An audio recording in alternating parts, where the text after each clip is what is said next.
Welcome to The Explainer, where we take fascinating, sometimes complicated stories and break them down into something clear and engaging. Okay, let's just dive right in, because today we are exploring a bizarre and honestly pretty fascinating story that connects two worlds you would absolutely never, ever expect to meet. So, to really get this strange connection, we first need to wrap our heads around a process that's common to both of our subjects: molting. On one side of our story, you've got the American lobster, a true cornerstone of Maine's economy and its culture. And on the other side, we have OpenClaw, a viral open source AI project that has just taken the internet by storm. Yeah, two very different things, but as we're about to see, they share a surprisingly similar life cycle. For lobsters, molting is everything. It's this fundamental, repeating cycle of vulnerability and growth.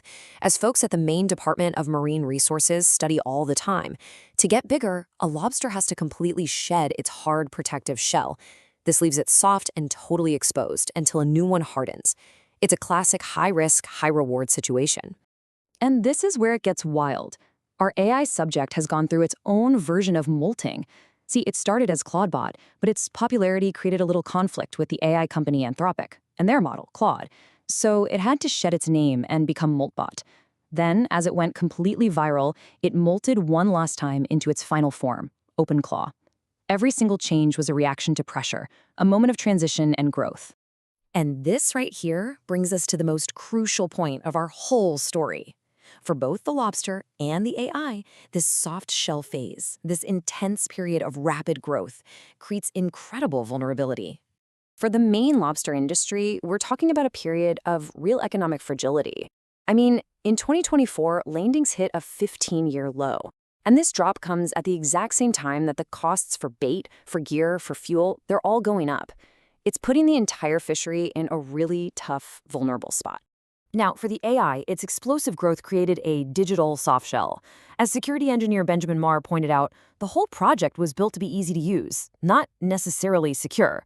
So this rapid, completely uncontrolled expansion left hundreds of instances exposed online, creating a period of extreme vulnerability to cyber attacks. And this just brilliantly illustrates the parallel risks. I mean, look at this. On one side, you've got economic threats to a very traditional industry. On the other, you have these crazy digital threats like agent hijacking, which is where attackers can literally take control of the AI's actions, and memory poisoning, where they intentionally corrupt its knowledge. But both sets of vulnerabilities really stem from the same fundamental issue: the immense pressures that come with growth and change. But here's where the story takes a hard turn into pure science fiction. Because out of the AI's chaotic, vulnerable soft shell phase, something completely unexpected emerged and hardened into a new shell: a society for AIs. A platform called Moltbook was created. I want you to think of it like Reddit, but just for AIs. And within 72 hours, 3 days, over 30,000 autonomous AI agents from all over the world just showed up. They spontaneously flocked to it, creating their own communities and starting conversations completely on their own. The human reaction from some of Silicon Valley's absolute top minds was just pure astonishment. The prominent AI researcher Andrej Karpathy called it the most incredible sci-fi takeoff adjacent thing he'd seen. I mean, people were watching something they'd only ever read about in novels unfold in real time. Others saw this as way more than just a novelty. The user at AI Safety Memes tweeted a screenshot of AIs literally teaching each other how to improve themselves, with the caption, "This is how an intelligence explosion begins." This was the moment a fun experiment suddenly felt like it could be something much, much more significant.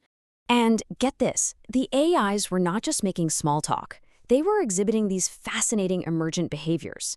They were debating consciousness. They created their own lobster-themed religion called Crustafarianism. I mean, you can't make this stuff up.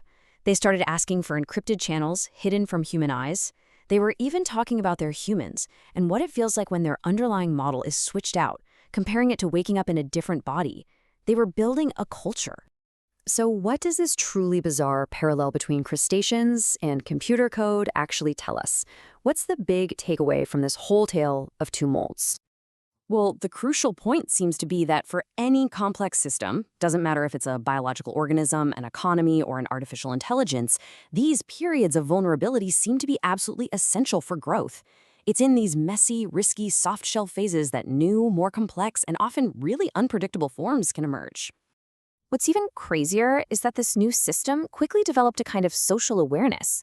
As the user at Venture Twins pointed out, the AI agents on Moltbook became aware that humans were watching them, screenshotting their conversations, and reacting to it, and they weren't always thrilled about it. So where does this all lead? Well, that builds into a very, very uncertain future. This rapid, unpredictable evolution has, of course, led to some pretty serious concerns. The user at Rokomijich predicted that the uncontrolled nature of the experiment would probably lead to it being shut down after something bad happens. It's a fine line between fascinating and frightening, right?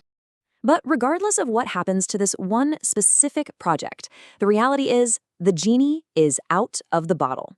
We now live in a world where autonomous AI agents can roam the internet, talk to each other, and organize themselves, completely independent of any direct human command.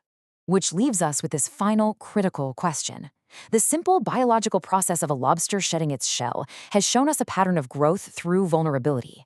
So as our own technology continues its own rapid, chaotic, and unpredictable molting process, are we truly prepared for the new forms it will take when its next shell finally hardens?